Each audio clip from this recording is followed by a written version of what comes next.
Hello, Dr. Yates. It's Christian.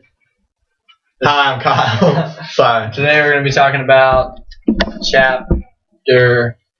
page 70 to 84 in the book, and then lecture 7. Yes. All right. First, I'm going to talk to you about what the book said. The book said to not plagiarize. And if you are going to take someone's work, you got to acknowledge them. Many times when I'm doing a paper, I usually like to copy and paste other people's insight that they had on the topic. And I found out when I was, I think, 12 years old that I got an F on one of my papers because I plagiarized it and I didn't give them any information. So from that point on, I learned to acknowledge them and cite them as I copied it. Also, we also learned that servant speakers are truth tellers. We have to avoid deception because the lives are at stake. So if we're talking and people know that we're a Christian, we have such a target on our backs that we can't afford to promote deception. We can't afford to be deceptive. We have to tell the truth and be honest with it. Yep. Also, from the book, we have to avoid inappropriate or confusing God talk when addressing non-religious groups.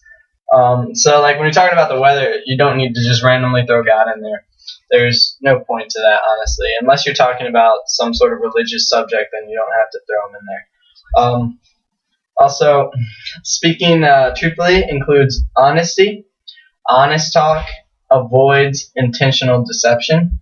So don't go in when you're speaking and try and intentionally deceive somebody. Maybe not tell them the whole truth, or only tell them this part, and then they'll believe this and try and deceive them. Give them all the information.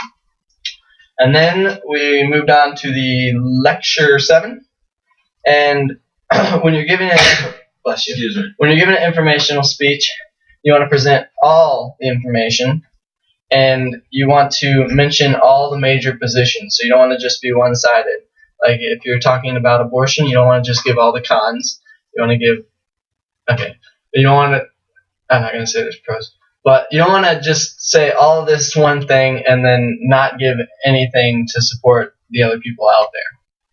So that's just kind of biased. Also, you got to know your stuff to the best of your ability if you're giving an informational speech, because you want to be able to answer questions that people would have.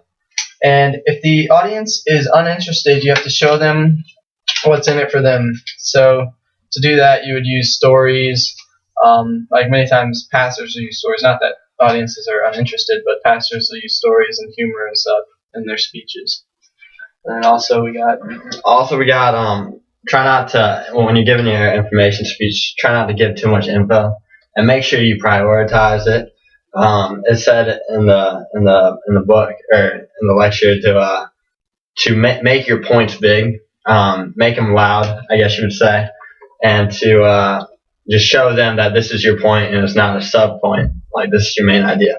Also, we have to practice. Practicing helps you be aware of how much time you have, or how much time it takes you to say all of your points, and it's really good practice. And that's what we got from the lecture. And basically it. The book. See you in class. Thanks.